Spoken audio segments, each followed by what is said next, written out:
Heidi here from Rain Country. God is good all the time. And I'm here today to finally bring you that recipe on what I call the Tar Heel beans and cornbread.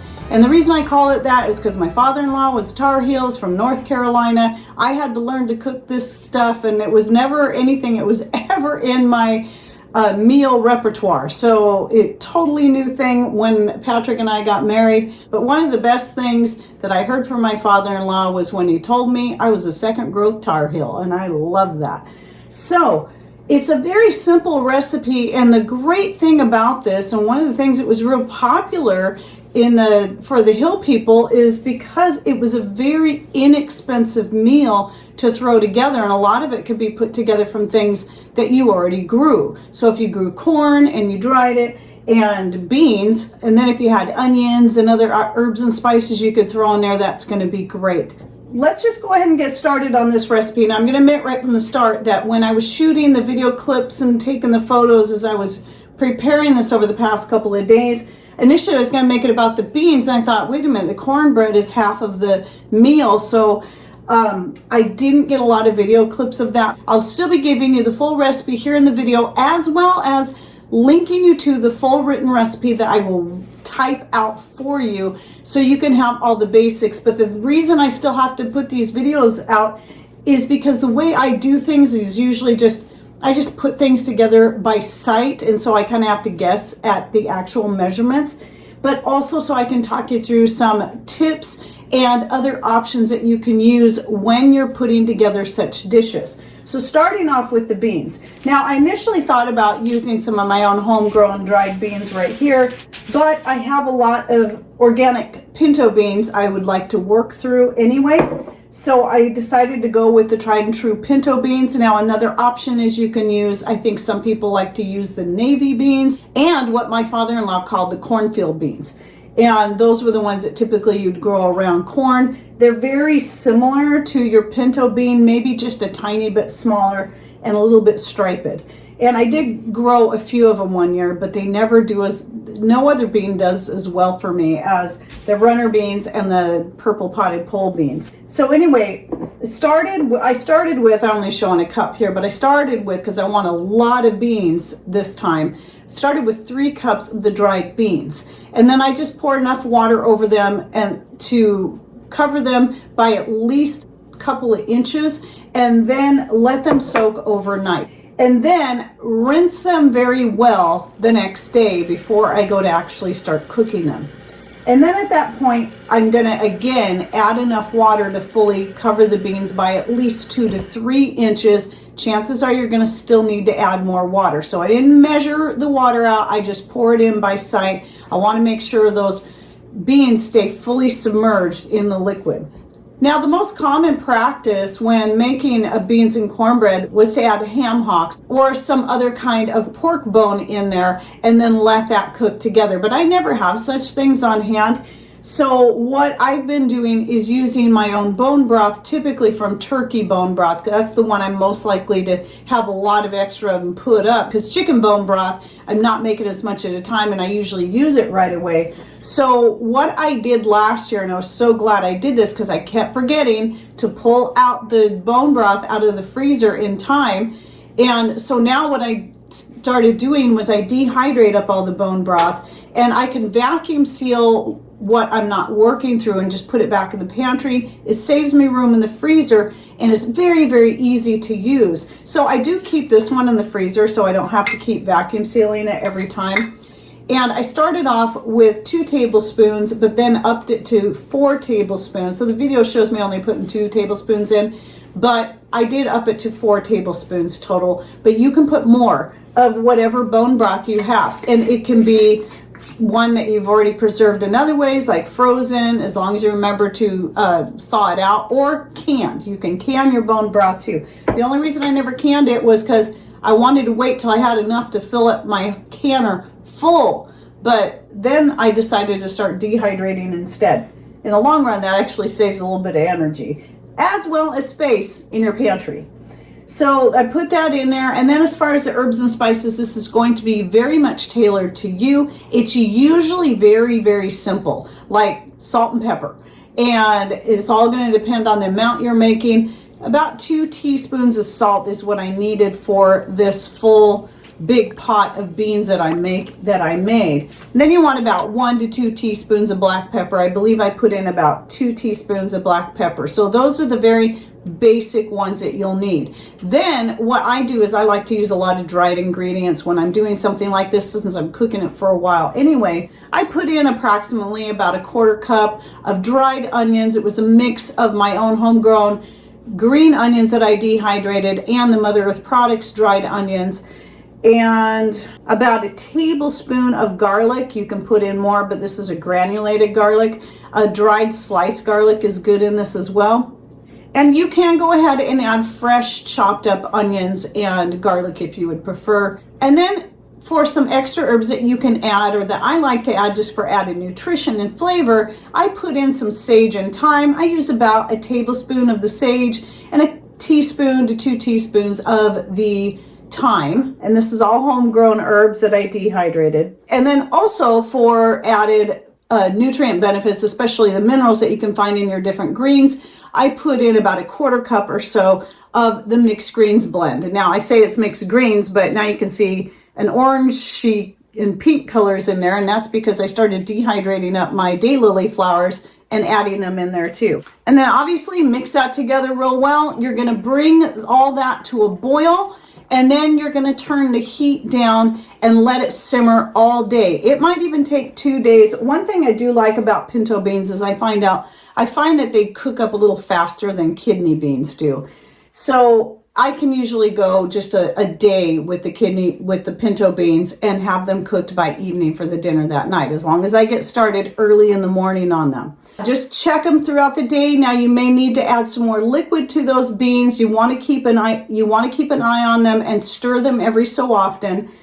And I did end up, once they were fully cooked and I looked at it, I decided it needed more liquid. This is again going to be up to you.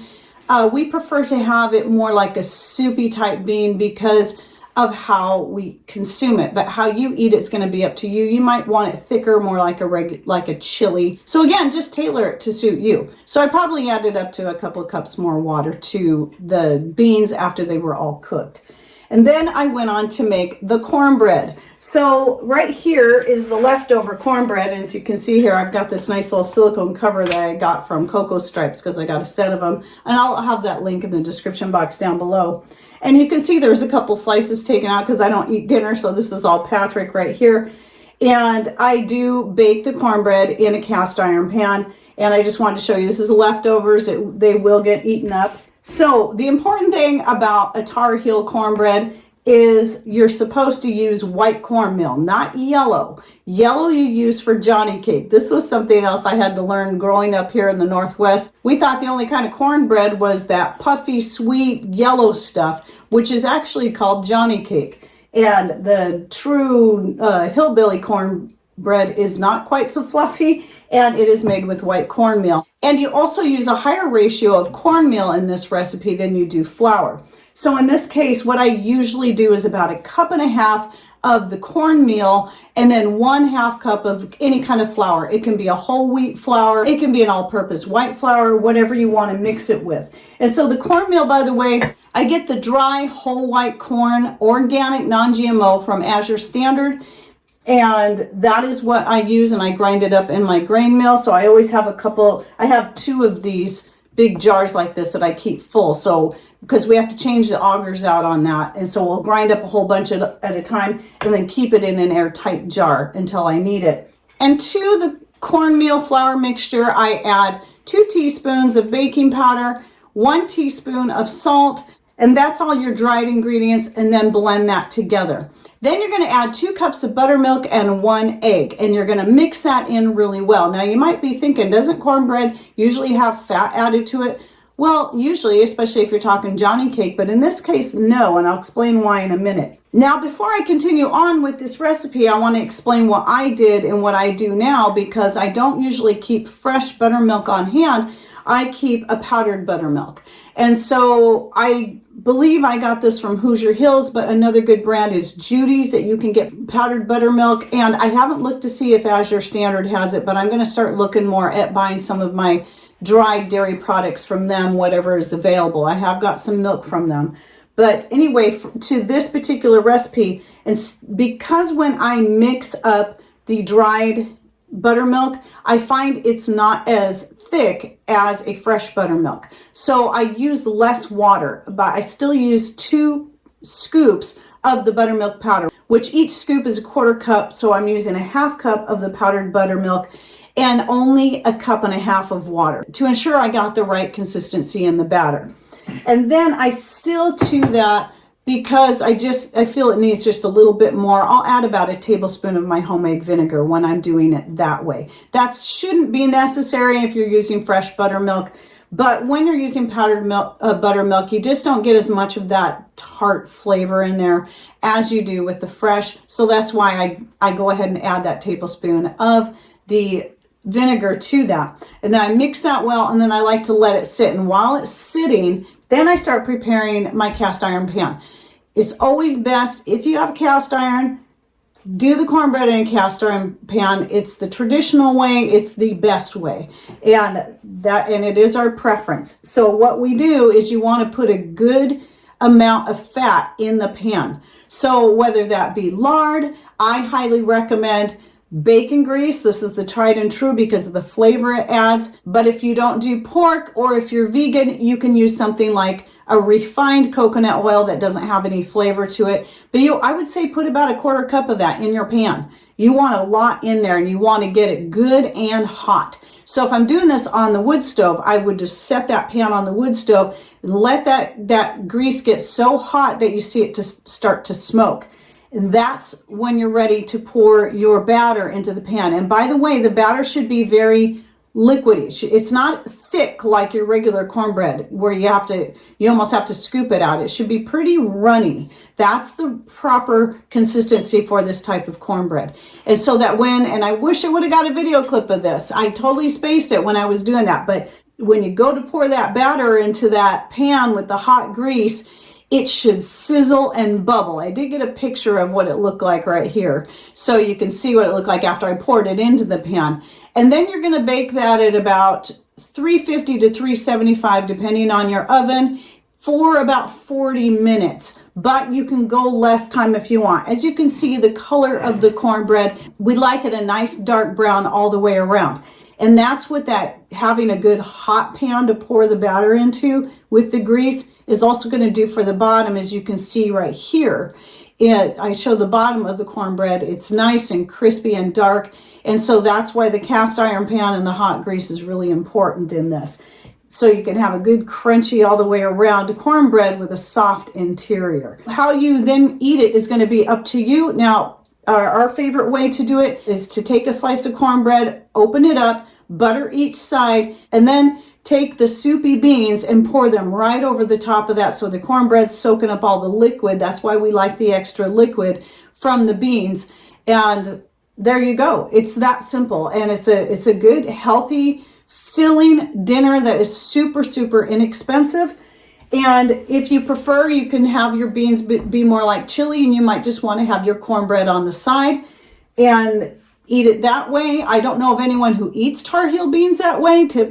As far as I know, because of how my husband was raised, the way we eat it is the traditional way. But if you're one that's kind of familiar with making this type of bean and cornbread meal, go ahead and share with us down below what's your favorite way to consume it, or any tips or ideas, things that you might do a little bit different that people can learn from you as well. Oh, and before I close this out, I wanted to bring up the reason I make up so much of the beans is that I do take the leftovers and then use them to make homemade burritos, which I plan on doing this week. So I actually have a video on that I'll link to down below. And also don't forget, I'll be linking to the written recipe in the description box as well. And if you're unfamiliar with how to open that, if you're on a computer, look down here right below my channel name. You'll see in all caps the words show more. Just click on that. And if you're on a smart device, it'll be on this side of the screen just below on this corner, either a little arrow, a triangle, something or other over here. If you touch that, it should open up the description box so you can find the various links I'll be putting down below and any other information I have to share with you. And I hope you enjoyed this video and my recipe. And thanks for watching. Take care and God bless.